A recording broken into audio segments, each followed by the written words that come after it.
Good evening, and welcome to Argonne Out Loud, from atoms to clean energy technologies. I'm Paul Kearns, Deputy Laboratory Director for Operations here at Argonne. I think I got the dress code wrong for this evening. But really, honestly, welcome. Please enjoy the evening. I think it's a real treat to be able to talk about the great science and also to allow folks to meet firsthand some of the fantastic employees, the researchers we have here at the laboratory. So thank you for coming out tonight. I'm always pleased to see such interest in our work here at the laboratory, and this is really a nice, wonderful show of support this evening. This year marks Argonne's 70th anniversary. Our lab was created to develop the peaceful use of nuclear energy program for the nation. Over the last 7 decades, we have grown into a multi-dimensional scientific organization addressing many scientific challenges, big questions, if you will, and needs, such as low carbon transportation, water management, resilient infrastructure as they have emerged. All along, Argonne's basic focus has remained the same: to establish a secure nation and provide people with abundant, safe, and sustainable energy in a healthy environment. But while our mission may not have changed, the way in which we are able to pursue that mission has changed quite a bit. Scientific discoveries and technological advances mean researchers today are able to do things their predecessors could not have imagined, like making the most of energy materials by creating, examining, and even manipulating them at the atomic level. That's what tonight's speaker, Maria K.Y. Chan, is here to tell us about. Specifically, Maria will describe how computer modeling is revolutionizing materials design and what it could mean for all of us in the form of advanced batteries for electric cars, next generation solar cells, and much more. Maria is an assistant scientist here at Argonne and a fellow at the Computational Institute at the University of Chicago. Currently, Maria is developing new methodologies for the efficient and accurate prediction of materials properties, as well as software for combining computational modeling and materials characterization in the laboratory. Maria obtained her PhD in physics from the Massachusetts Institute of Technology and a bachelor's degree in physics and mathematics from the University of California at Los Angeles. She joined Argonne as a postdoctoral associate in 2010 and became an assistant scientist in 2012.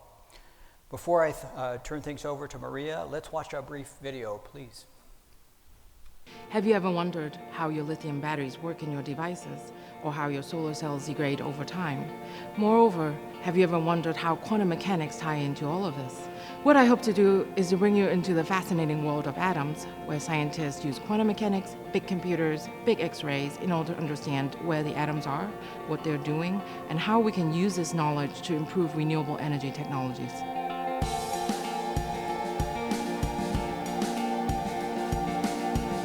While we have seen great improvement in the efficiency of solar cells as well as the capacity of batteries, there's still much room for improvement. So what I'll be talking about are ways in which we try to understand where the atoms are in a material, what they are doing in the different arrangements of atoms, and how we can use our understanding of science to improve these materials in order to make better solar cells and better batteries. When a solar cell or battery operates, atoms move around, they make changes, and the properties can also change. Different arrangements of atoms can give us very different properties and materials. For example, this is a buckyball, which is a carbon nanostructure that are similar to what you find in graphite, which is present in pencil lead as well as lithium-ion batteries. On the other hand, if you rearrange the carbon atoms, you can get something like this, which is actually diamond. It has very different properties, let alone cost. In the longer term, what we're interested in is increasing the use of renewable energies so that we can reduce our dependence on fossil fuels for electricity generation as well as transportation use. What that will bring about is a reduction in climate change as well as a reduction in reliance on foreign energy sources.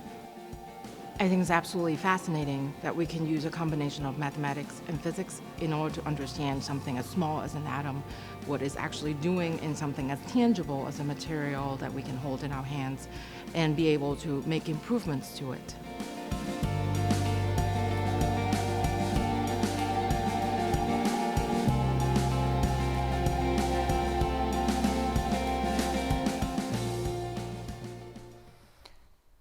Ladies and gentlemen, please welcome Maria Chan.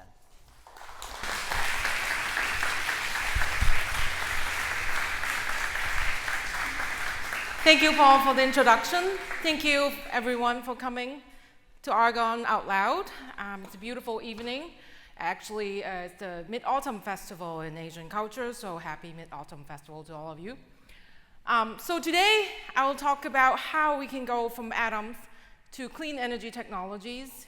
And as you can see from this, it's not a straight road. We have a lot of stops, we have a lot of paths that we have to take in order to get there. And incidentally, there is a car called Atom. It's an aerial car. It's a sports race car. So there's one thing I need to tell you about atoms. Do not trust atoms. They make up everything. Is that true? So this is a story about my son, who was 3 at the time. One day he asked me, are we made of atoms?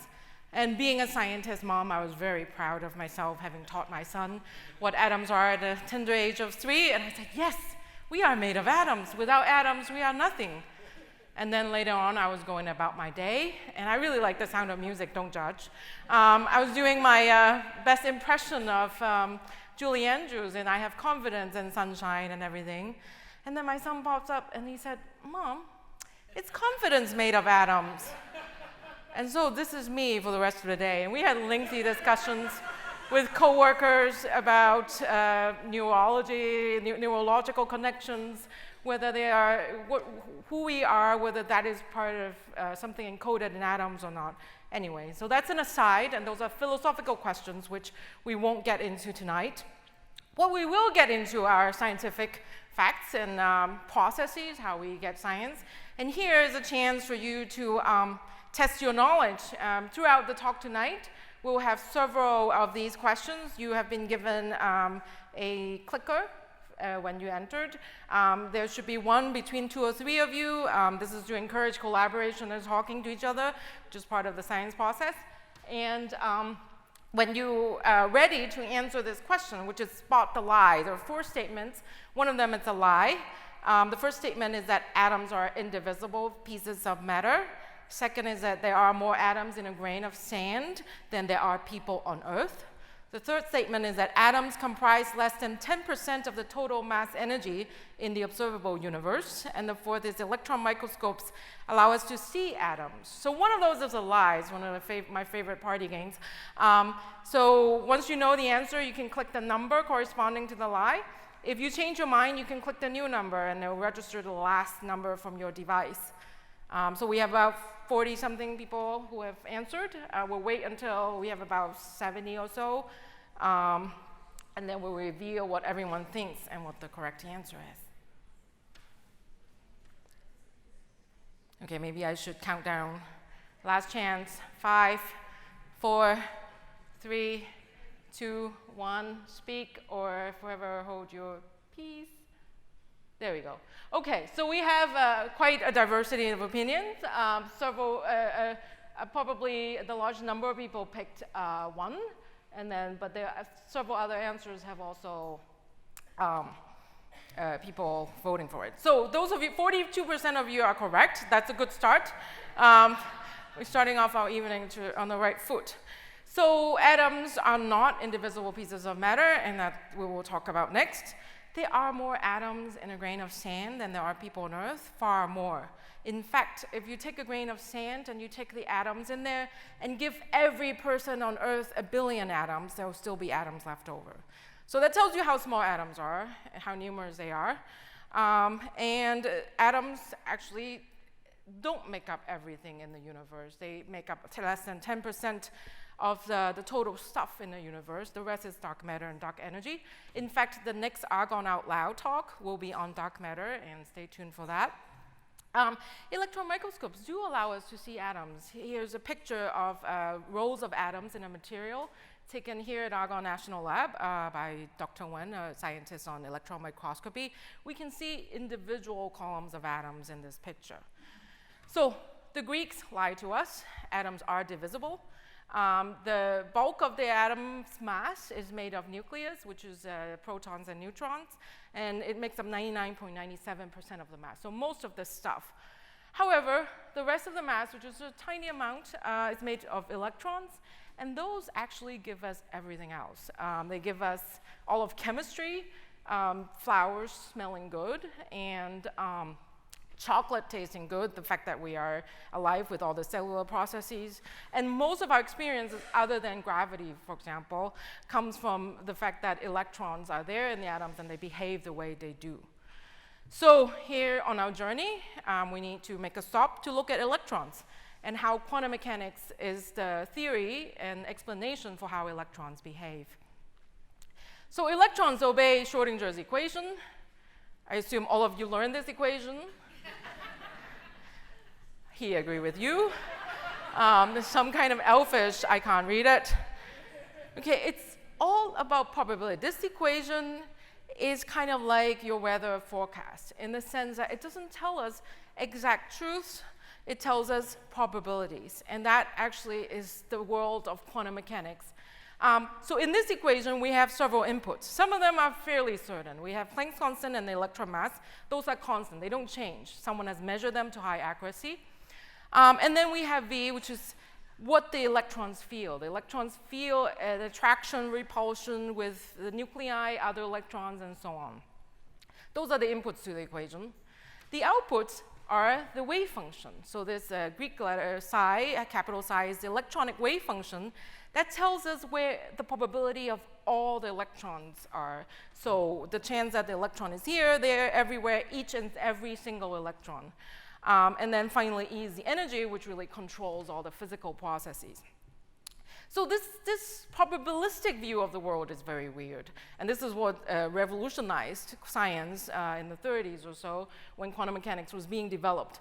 One of the weird things about it is that when you have balls, objects, particles, bullets, things like that, that you're familiar with, and you send it through two separate openings, what you expect are two piles.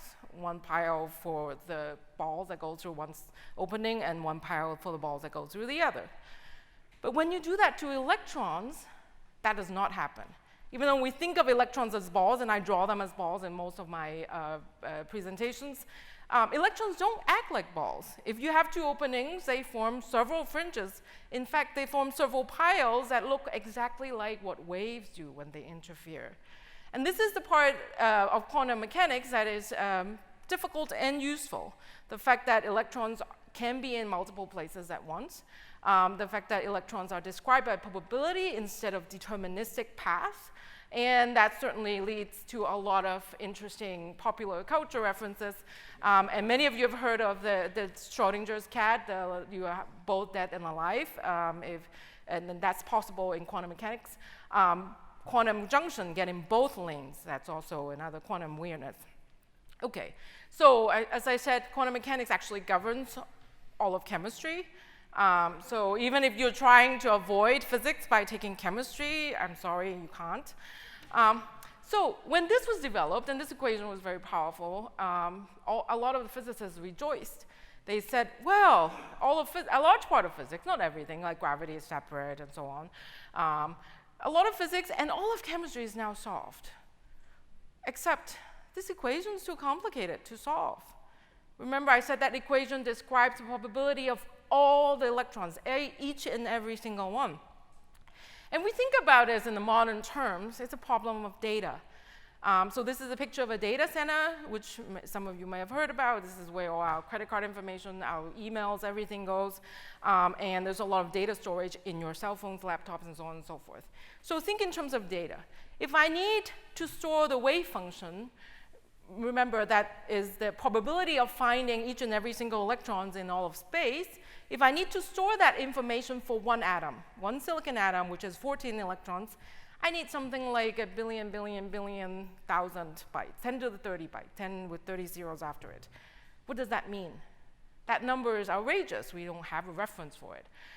For reference, the total amount of data storage in all of the world, including all your cell phones, laptops, whatever devices, electronic devices, as well as data centers, supercomputing centers, and everything else, added together, it's about 10 to the 22 bytes.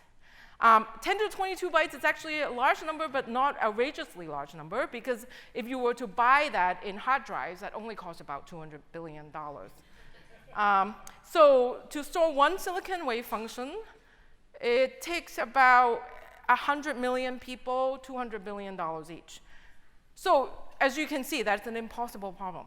We have an excellent equation that explains everything that we cannot solve. What do we do? Well, there are smart people, and two or three such smart people realize all the electrons are identical. It's like someone doing a census of a country, and instead of everyone being different, every single person is the same. They have the same education, same age, same gender, same everything. If you were a person doing census, you would be wrong to try to keep track of every single person, right? You just count the number of people and maybe how one person is affected by the other person around it.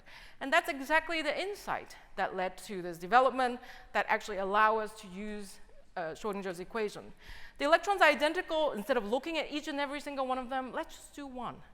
And Greek letters allow us this easy simplifications by simply going from capital psi to lowercase psi. So we have an alternative equation, and we call that density functional theory. This method, this approach to simplify the problem was so powerful that Walter Kohn received the Nobel Prize for it in 1998. Sadly, Walter Kohn passed away a few months ago this year, and he's remembered fondly. So this is the equation for density functional theory. Those of you who were paying attention earlier will realize that it looks very similar. The only difference is that instead of keeping track of every single electron, I just keep track of one electron. That electron is a representative of all electrons. And then in order to compensate for that, I added a term, a part of the equation, that tells me how one electron is influenced by all the other electrons. And that's it. The rest of the inputs are the same. The electrons still need to know where the nuclei are in order to, for us to solve the equation. So with that one simple modification, we actually are able now to predict material properties. So you might ask, what are material properties? There are some very simple ones that we even learn in grade school, physical properties. Some things are heavy, some things are light, some things are hard. Even for metals, these are all metals, but gold is much softer, about 2 or 3 times softer than the hardest metal. There are other properties, such as optical properties, how light interact with something. So recently, there was a great breakthrough at a university where someone turned wood into transparent wood. So that was quite exciting. But how something interacts with light is a very important material property. And then electronic properties, something conducts electricity, so you use it as the electrical wire. Some things don't, so you shield your wire in it. There are also functional properties. Those are a little more intricate. But something like LED, if you have lights that you use at home or in displays and so on, your hard drive, your Fitbit, your solar cell, they all have functional materials in them.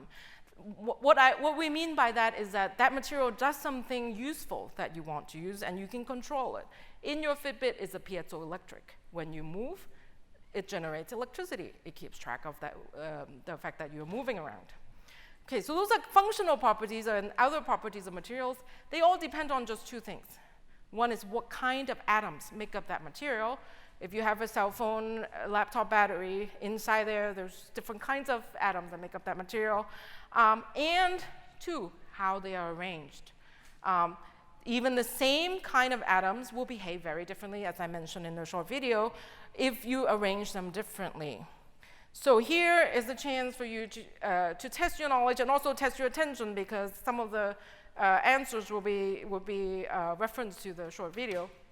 So we have 3 materials. These are 3 separate things. They are real. I did not make them up. These are not actual size, but these are the models for them. And I have questions for you. Which one has the highest density? So while I'm doing that, I also like to pass these around. I think there are some children in the audience. Would you like to come up and grab these and look at them? And then when you're done, pass them around. It's always good to start early. Any more children? One single child? Here you go. All right, so feel free to look at them. Those are the same structures as these 3. And now we have 31 people, 33, 35. Which ones has the highest density? Density means amount of stuff per volume, or amount of weight per volume.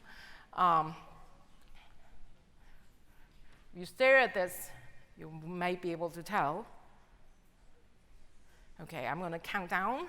5, 4, 3, 2, 1.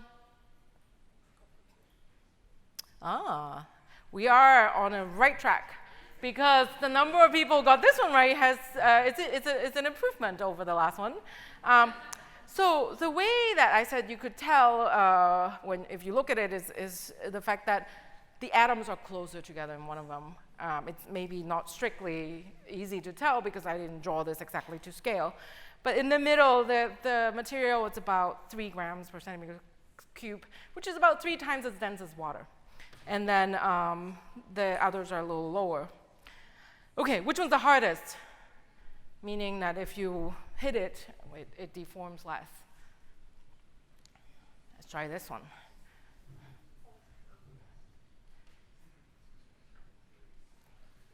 Hardest. Something you would use to cut things with. That's a big hint. Okay, we're going to have to beat 54. 5, 4, 3, 2, 1. Oh. Oh. Okay, the one in the middle is the hardest, and this is actually a good point that you're making for me. It's not easy to tell by looking. I thought it was kind of, but I already knew the answer, so I was cheating a bit. The object in the material in the middle takes about 1,200 atmosphere to deform 0.01%. So it's much harder than the other. In fact, number 3 was the softest. Why are these bar charts not to scale? Interesting point. We'll work that out. Okay, last question on these 3 things. And we'll go a little faster on this one. Which one conducts electricity the best? So which one would you use in an electrical device to conduct electricity?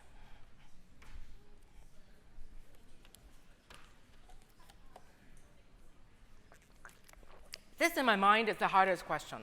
So maybe most of you will get that right. Okay, we're getting to almost 70. I think there was about 75 of you. Okay, and pass around those models. You can look at them. Okay, I think we are there. Oh, very close. Okay, so we did better this time than the last time because 1 is the answer. Okay, by now you should be dying to know what these 3 things are. I mentioned them briefly in my short presentation. The first is graphite. Graphite is in pencil lead. It's actually also in your lithium-ion battery in your cell phone. So if you were carrying a cell phone around, you have graphite in your pocket. It's a good conductor of electricity because the layers of carbon actually allows electricity to go through. Diamond is the one in the middle. The highest density is the hardest material, actually, that we know of. And then the last is fullerene or buckyball. You might be less familiar with that, but actually you find that in soot. And people make it in the lab as a nanomaterial. It's 60 carbon atoms in a ball. So the point of these questions is to illustrate the fact that by having different arrangements of atoms, you can have very different properties. And that's something that we can actually exploit. By using density functional theory, which is a simplified version that describes electrons, the wave functions, we can start with an arrangement, any arrangement of atoms. And then we can send it through the computer with the equations, with the physics that we also put in. And out of that, get materials properties. The things that we can measure, whether light passes through it, whether it's soft, it's hard, and all the other functional properties, like is this a good thing to use for your Fitbit, and so on. So we can do that. So as an example, if I put in that exact arrangement of atoms in diamond into this framework, and where that goes is specifically in the potential V of N, potential of the nucleus, What I'll get is that I can tell you that it's transparent. This material will let light through. It's hard. This material is very hard, and we actually calculate that number that you saw earlier about the hardness. It conducts heat very well. Now, that's not apparent at all, but that's something we can calculate. And then finally, that it does not conduct electricity. Okay, so these are all the things we can obtain using these material properties, these quantum mechanics equations, and the whole framework. So what I'll do is I'll put the computer, the equation, and the knowledge, the physics knowledge, all into what I call a computational toolbox. And with that toolbox, what we are doing is not just to understand well-known materials such as graphite and diamond, but also to understand new materials, materials that we are still trying to improve to be used in solar cells, batteries, and so on. Finally, we don't just want to stop at that. Just understanding something is not good enough. What we would really like to do is once we understand something, to be able to come up with a way to change the atoms so that we get a better property. So that's the whole framework for computational materials design. Now, I did a little sleight of hand. I started with where the atoms are and what kind. But you know there's 100 atoms or so in the periodic table. There are infinitely many ways to put them together. It's a big problem. It's a big data problem. Just like if I give you a bucket of Legos, how many different structures can you make with it? I mean, that's a countable number, but it's still a very large number. Make a hamburger or Godzilla. So what we need is big computers. That's one of them. And here at Argonne, we are fortunate to have a number of big computers going from big to bigger to huge. At the Center for Nanoscale Materials, where I am an assistant scientist, we have a 2,000 core high-performance computer. That's about 400 MacBooks or regular laptops. It's big. It's not huge. But also at Argonne, in this building, in fact, next time there's an open house, you should check it out. We have a supercomputer that's the 6th fastest in the world. That means it's the 6th highest processing power in the world. It's about 120,000 laptops. This computer, if you put the equivalent of laptops, stack them together, I was told it's about 1 Willis Tower. So that's how much computing power it has. And in 2 years, we're getting another computer that is about 18 times that. So 2 million laptops worth of computing power will be arriving at Argonne in 2018. So all these big computers will allow us to do a lot of computational modeling, predict a lot of material properties, among other science that we do here. Now, at this point, you should be skeptical. I said I can compute things, and I show you a few examples of things that I computed that was actually correct. But all of us have seen a lot of things that come out of computers that are not really close to reality. Blue people living in a forest, turning an entire city into ice. All those things come out of computers. How do we know those things are real? How do we know the arrangement of atoms that I propose is actually realizable? How do I know what I said the material is doing is actually true? What we need are reality checks. And here, when we do material science, we have that in form of X-ray, electron, and other kind of beams, other probes, things that are used to look at a material in detail in the real lab. So, for example, the top picture is the electron microscope. One of such machines produced the picture I showed you earlier about individual columns of atoms. And then also at Argonne, we have a synchrotron X-ray machine. It's a very, very large version of a medical X-ray, for example. And what that does is it produces signals from a material. We send a very high energy beam of X-ray into a sample, a chunk of material. We look at the signal, we analyze it, we interpret it. And that's how we can use that to check whether all the predictions are correct, whether all the mechanisms, what I say the atoms are doing, is actually what they're doing.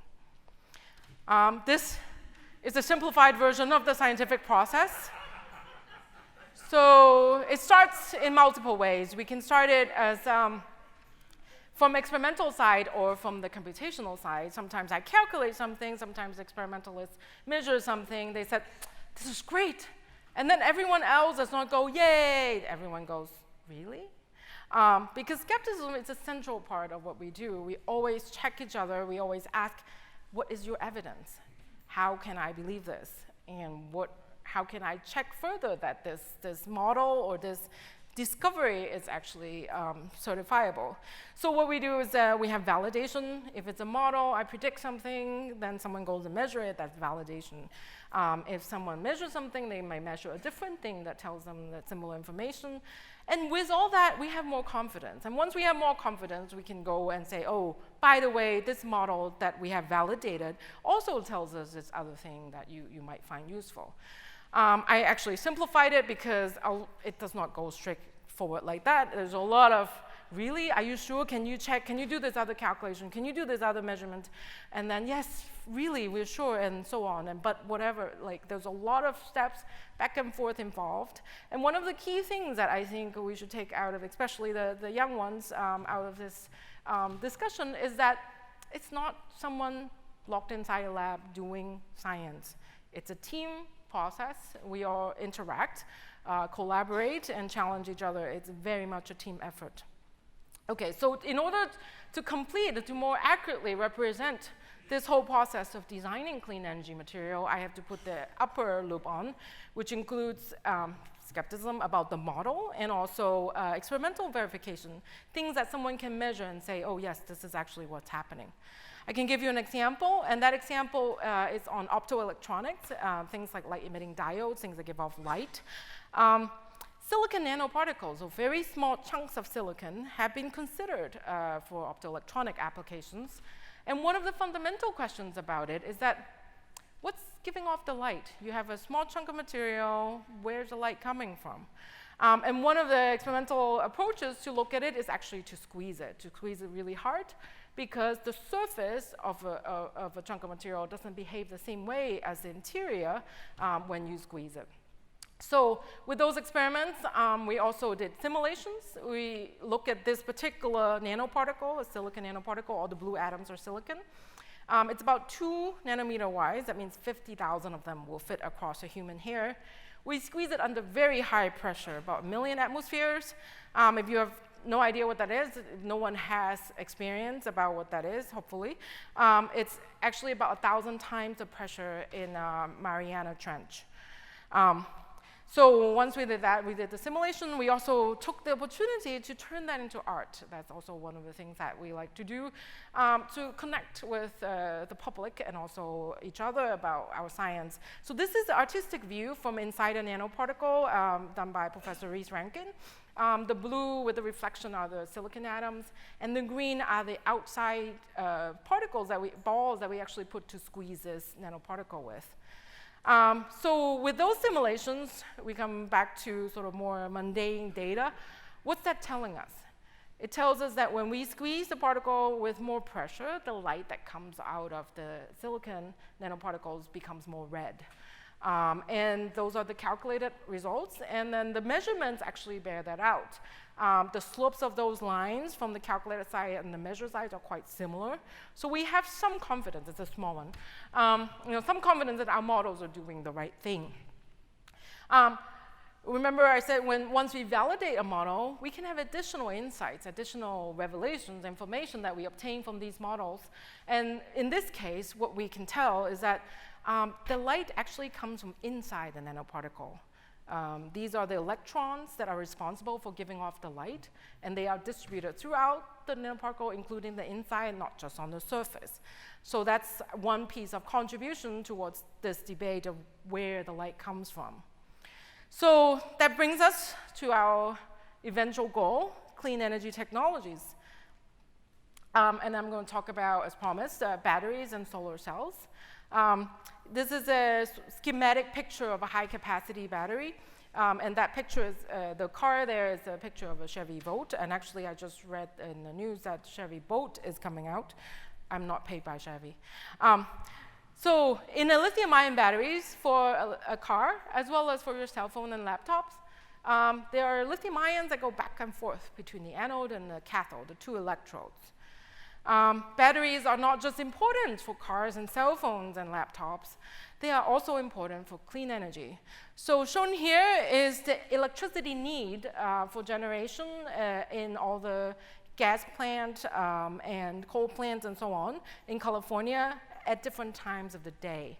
What you see a big dip in the middle is the projected need for non-solar electricity in the middle of the day in 2020, because California is on a trajectory to really increase their solar panel deployment.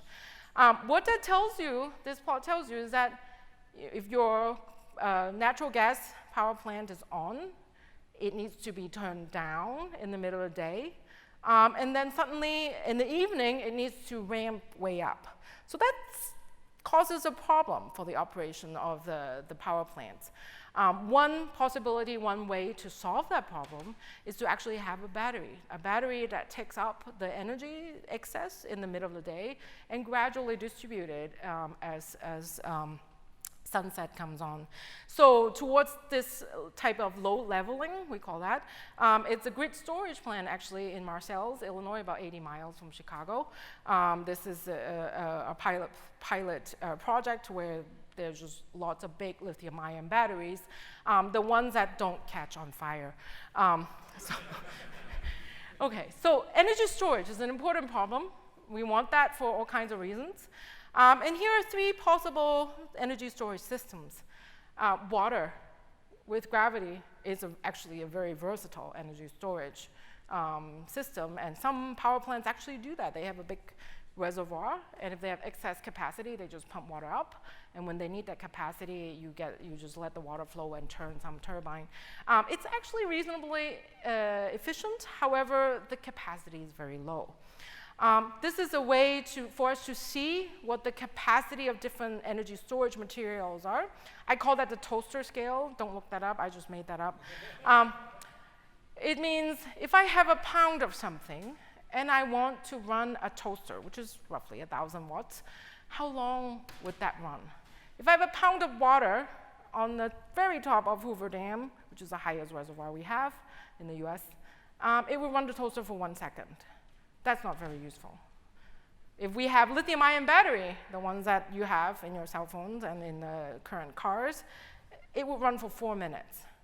So there aren't going to be any plans for portable toasters yet running on lithium-ion batteries.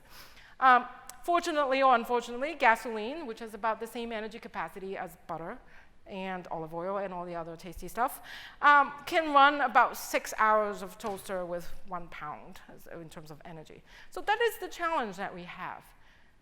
The non-fossil fuel energy storage systems have very low capacity. There's not enough energy stored in each chunk of material. So let's talk about how a lithium-ion battery works. Why? Why does the lithium go back and forth between the electrodes? And here is a chance for you to test your knowledge again. I'm not going to spell out this joke. Okay. All right, so lithium moves across the battery. Why? Why does it go back and forth inside your battery? Is it because there's low-density material? Is it because there's an energy difference for lithium between the electrodes? Is it because the positively charged lithium is attracted to the negatively charged electrode?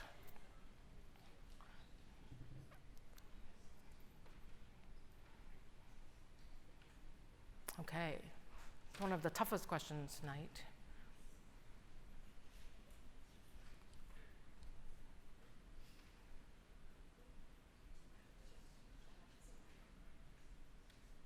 Almost. We have 6 of you. All right, okay. All right, so actually, most people got it right. I will explain. 2 is the official answer. There's an energy difference for lithium between the electrodes. However, 3 could also be viewed as correct as long as you don't think of the negative electrode as any fixed ones. The electrode that the lithium is attracted to actually changes back and forth, and I'll explain. So lithium in different materials, different substance, has very different energy. Those of you who still remember high school chemistry or still in high school will know that lithium is a very dangerous metal. Your teacher plays with it and don't let you play with it because you put it on water, it floats around, and it's very much fun. Because it's a very high energy material. Lithium in an anode material, such as graphite, which I mentioned earlier, it's a little lower in energy.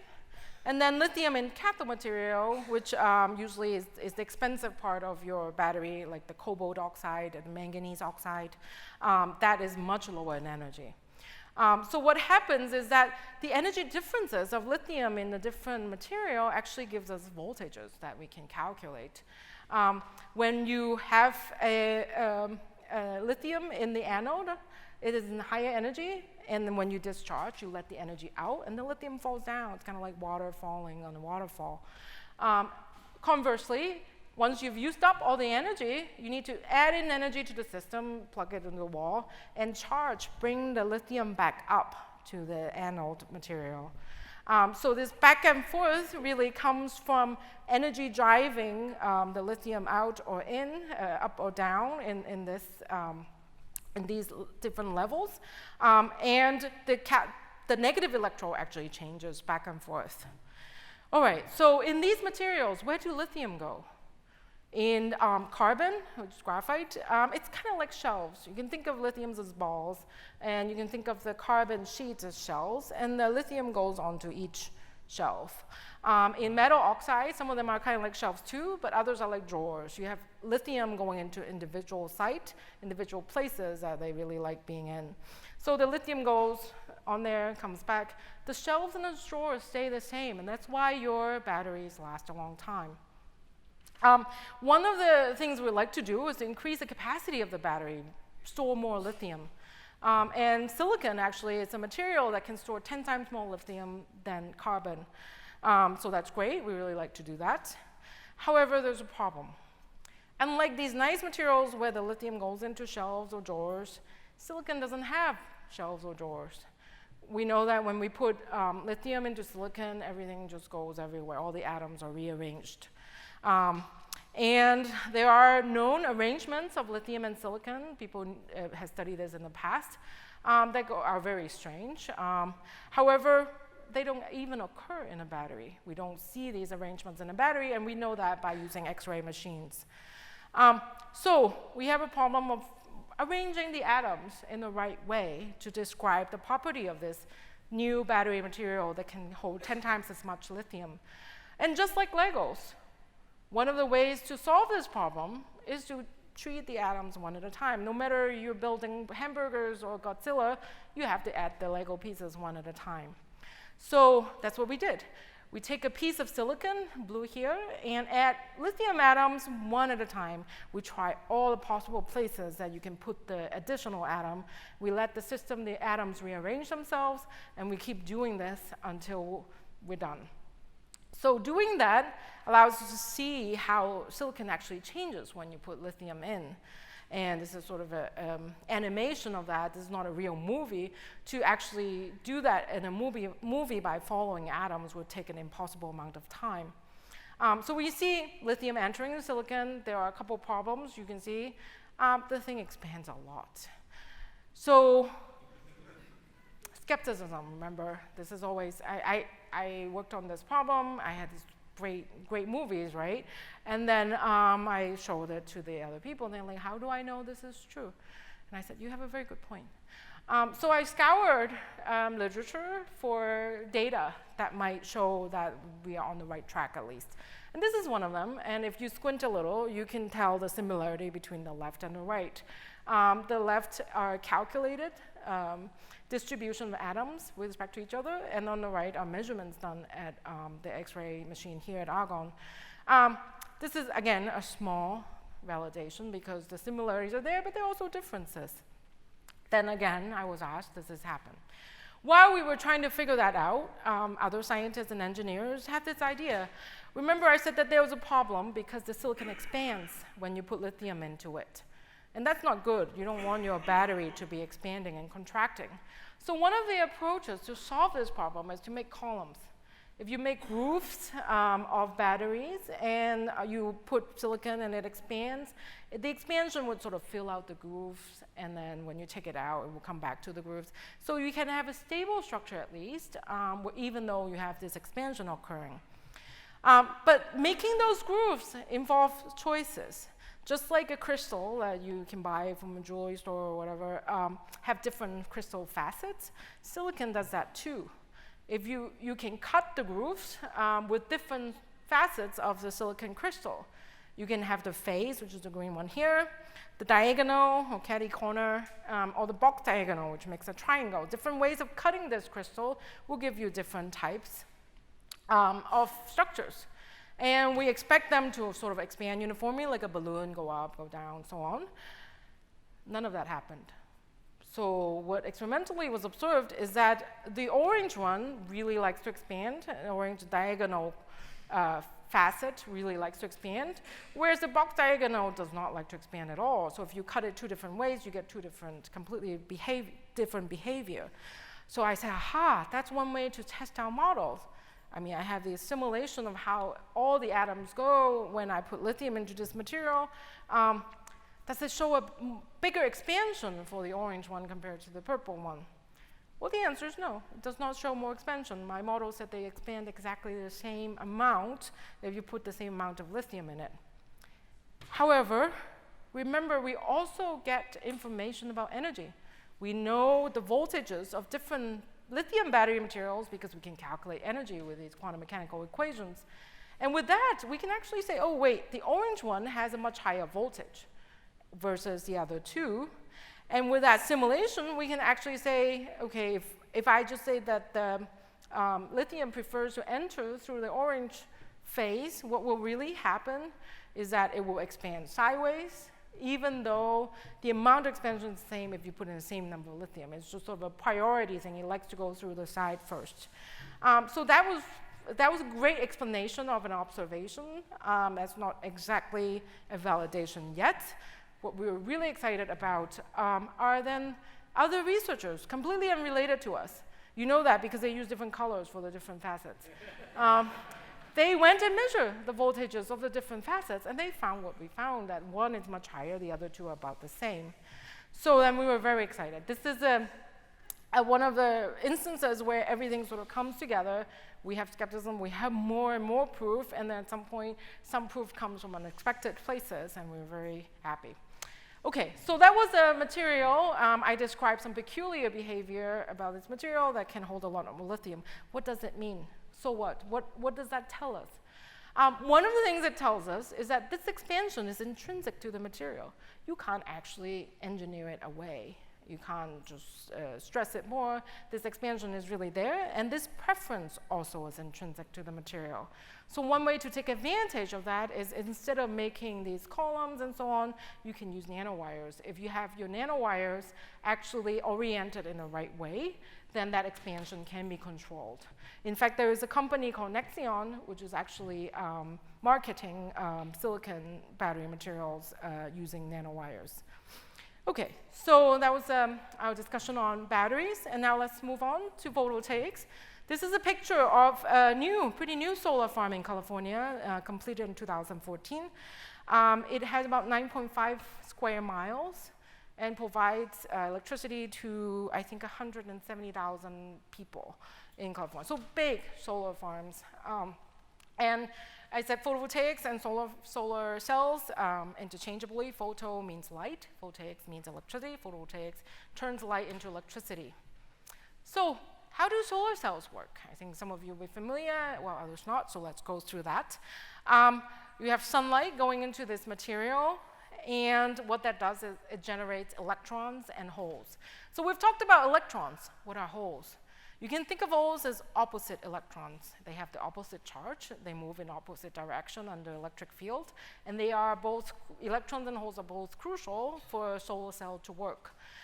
What those electrons and holes do is they travel in opposite direction. And because they have opposite charges, they both give a current and they both give the energy. And that energy is used to power your house, for example. So let's ask a question about solar panels. This is a question that I get asked a lot. Why are we doing solar panels? Doesn't it take a lot of energy to make it anyway? Isn't it really wasteful? So let me ask you, how long do you think it takes for the solar panel? You put it in a relatively bright place, reasonable place. How long does it take it to capture as much energy as was used in its production? So in our language, it's called energy payback time. You put energy into the making the solar panel, and you get that back when the solar panel is in operation.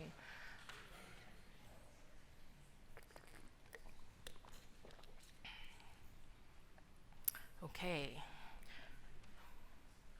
This is a great question, let me assure you. Okay, I think just one. All right.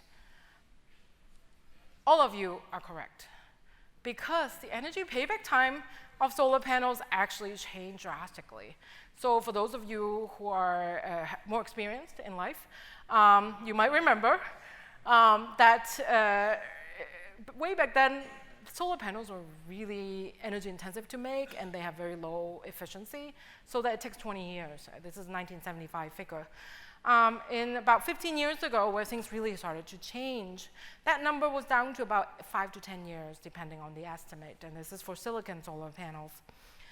Current silicon solar panels, if you got a rooftop system, that's probably a silicon panel. It's about 2 years, so it's pretty good. After 2 years, you're actually having a net gain for the Earth. You might still be paying your bill because there's a cost other than energy into making that solar panel, installing it. The current commercial leader in terms of energy payback time is thin film cadmium telluride solar panels. It's about 6 months. So all those answers are correct. It just depends on which solar panels you're talking about. And because it takes very little time to pay back the energy that you use to make the solar panel, the overall CO2 emission for solar panels over its lifetime is very much lower. This figure was from about 10, 15 years ago, and it shows about 39 tons of CO2 per gigawatt hour, whatever those units are. It's a lot smaller than coal and natural gas, but that number has come down about a factor of 2 to 3 since then. So solar photovoltaics is actually comparable to wind and hydroelectricity in terms of the amount of CO2 it produces. Okay, so I said all the good things about it. Are we done? We're not done, because the solar panels are still a ways from its maximum efficiency. The theoretical limit is about 31%. The best achieved in lab is about 22% for silicon system or cadmium telluride system. And one of the reasons that they're not as good as they could be are because of grain boundaries. Remember that we have the material, the electrons and holes need to travel through. The grain boundaries are kind of like impediments for the travel of the electron and holes. And in silicon solar cell, polycrystalline silicon, and in cadmium telluride solar cell, there are different grain boundaries. And one of the ways we have tackled this problem is to systematically combining experiments, looking at it with the electron beam, as well as modeling using the quantum mechanical equations that I talked about earlier, to look at these individual grain boundaries. Instead of picking a piece of material and look at all the messy chunk, we make an individual grain boundary. This is how it's made. What you're seeing in the black and white are electron microscopy pictures. So you are seeing individual columns of atoms, and you see where the yellow arrows are where there are imperfections because there are grain boundaries. In blue and red are the models that we made using the quantum mechanical equations of all where the atoms are in 3D, and we project it into the 2 dimensions. So you see a reasonably good match, and at this point, our colleagues again say, what's the point of this? You told me what I already know. The atoms are arranged this way. I did that by measuring it. So we have to have additional value. We have to bring in additional information to this. And remember, I mentioned that the electrons and holes have to be traveling on separate paths so that you can get the energy out. What happens when you have these imperfections as shown in these circled areas is they're kind of like potholes. Instead of having the electrons and holes both going through, they cause collisions. And once you have electron and hole collisions, you lose the energy, and that's why you lose the efficiency. Now, there has been a folklore in the field of solar panels that you add chlorine to it. When you make a solar panel, you add chlorine to it. It improves the efficiency. And that was done to silicon, and that's done to cadmium telluride as well. And one of the questions we asked is, why is that? So we actually went and put a chlorine into our model because we have all the atoms. Actually, where are all my atoms? We have where the atoms are in the model, and we can just pick one out and put a chlorine in. We can do that. And we can calculate what that's doing to the electrons and holes. And what we found is that actually it's really true. Putting a chlorine into the system makes the collision less likely. The electron and hole collision is less likely. So this folklore actually has a rational basis. And now that's pretty good. Again, a small victory. But remember the additional revelation. If we have a model that's validated, if we have a model that actually has a reasonably similar to reality, we can actually do more. We can do materials design. We can put all kinds of different elements into the imperfection. And this is part of the materials genome approach, which is a White House initiative, that we can design materials by putting in different elements into this. And we're actually doing that. We're putting different elements into these imperfections, see which one actually does even better than chlorine. We also look at all kinds of different grain boundaries, because that was one example that you can make in a lab. It takes a lot of time. We have these models we can make much faster than you can make it in the lab. So we can make a lot of model grain boundaries, calculate the properties, and then eventually extrapolate to real samples. I think I'm being told that time is running short. So I'm just going to summarize here. Again, this is the same picture. What we're trying to do is use quantum mechanics, physical understanding, use big computers, the equations, together with some knowledge of where the atoms are to design, understand, and then design clean energy materials. The whole time being subject to verification, skepticism, experimental tests, and everything that goes in the whole process. And now that's the end of the road, sort of. We're still on our path. That's why the arrow is there. It's not, we don't actually go on this path with very fancy cars. We go on it with a very dedicated team of people, enthusiastic researchers. And here's my website and email if you'd like to contact me. And finally, this is a sort of an interesting point. No atoms were harmed in the making of this talk. Unless you count me, I'm made of atoms, and I have worked quite hard on this. And a physicist is really an atom's way of looking at itself. Okay, so last question of the night. This is the first time we're doing these clicker questions in Argonne Out Loud, so we'd like to get your feedback on it. We also like to take this opportunity to remind you to return these on your way out. Okay. Should we reveal this answer, or should we not? Okay. Oh.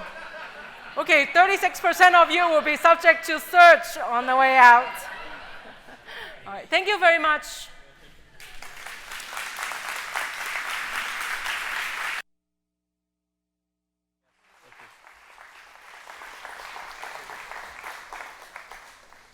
Well, thank you very much, Maria, for showing us the way in which computing is helping change the way materials are made. So thank you. We have time for probably just one or two questions for the scheduled time we have available, and I'm sure Maria will be available afterwards as well. So do we have a question or two? And we'll bring you a mic if you have a question that you can use so everybody can hear the question. This question down here. Oh, sorry.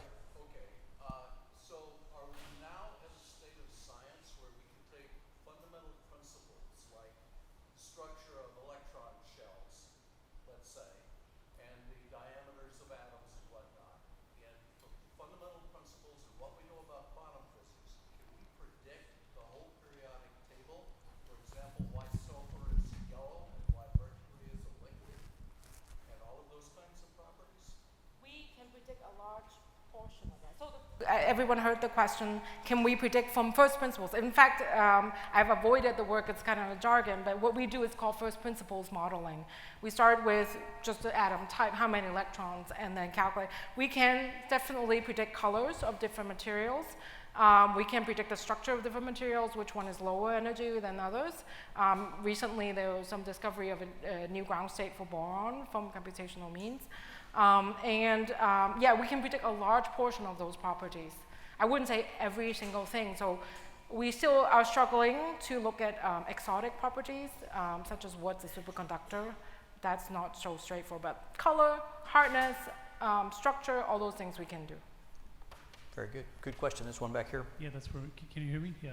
So I just have a commercial question. So for example, if there's some company that would like to develop a kind of battery, so how does that process start? Like, do they fund this? I'm sure they fund that. But Argonne as such, do they actually take up the task? So, so Argonne has active partnership with companies that do battery development. There are different modes of those partnerships.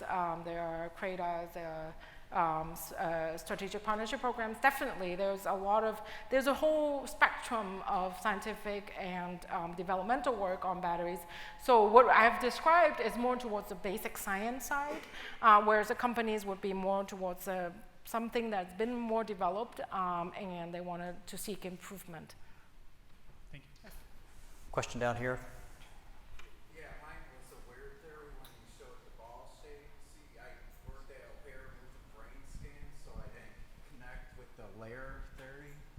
I was just curious if you could give me an answer. If it was like a donut shape, how that would be even stronger.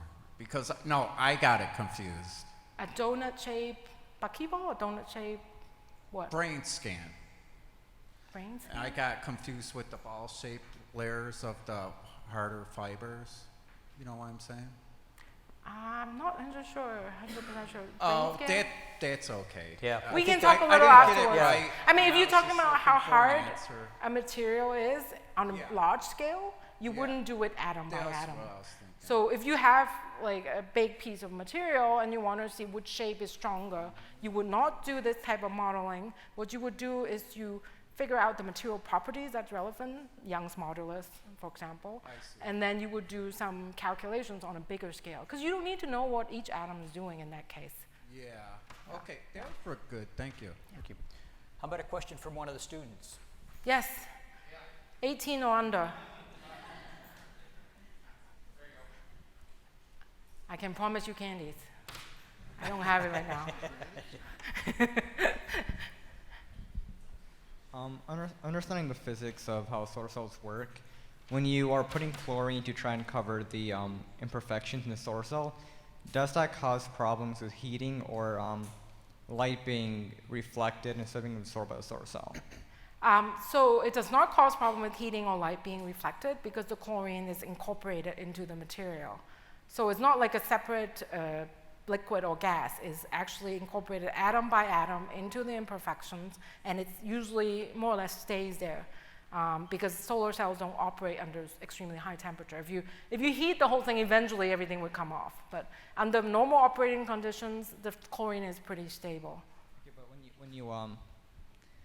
you said with the imperfections, there are more collisions between the holes and the electrons. Yes. Which causes heat, and that does, in a great percentage, decrease the efficiency of the solar cell. Right. So right. does that overtake the purpose of it, I guess? No. When you have no collisions, you have no heat. Actually, reducing collisions reduce heat. So collisions generate heat.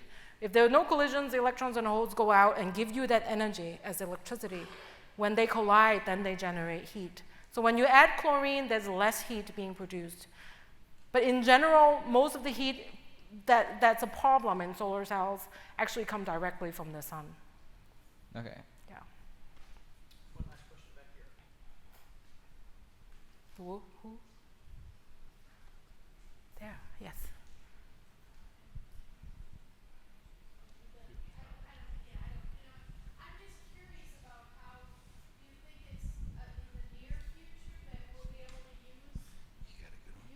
Solar energy in other parts besides just California or Nevada or something? I mean, will it ever be possible to be efficient in other parts of the world? Germany, for example, is a real leader in solar energy despite its high latitude. Actually, it makes sense in a lot of places, much more than you would imagine, especially because of improvement in efficiency recently. So cadmium telluride is actually at about 50 cents per watt. So per kilowatt hour, it's about 12 cents per kilowatt hour. It's competitive. So in that, that's sort of normal conditions. In Germany, there's some small amount of, small to large amount of subsidy, depending on when you're talking about. But we're talking about really close to fossil fuel generation. Yeah. Thank you. I'm going to ask Maria the last question, if she doesn't mind. I'm going to put her on the spot. And what's it take to be a physicist? Oh, great question. Be argumentative. I think I mentioned this a lot. Never take anything for granted. I had a slide I didn't put up I use when I go to high school to give talks. It's question everything. And then the other person said, why? So really, I think that's any kind of scientist, especially to the young crowd, you should, I'm sorry about the parents, you have to deal with that. But ask questions about everything and don't take anything for granted. Ask for evidence, check, and at some point do research. I think there's a lot of opportunities for undergraduate research at least, and in some cases high school as well. So that will train you in the process of asking questions and seeking proofs. So it's not so hard? No, not at all. Okay. All right. Well, very good. Thank you. Thank you, Maria.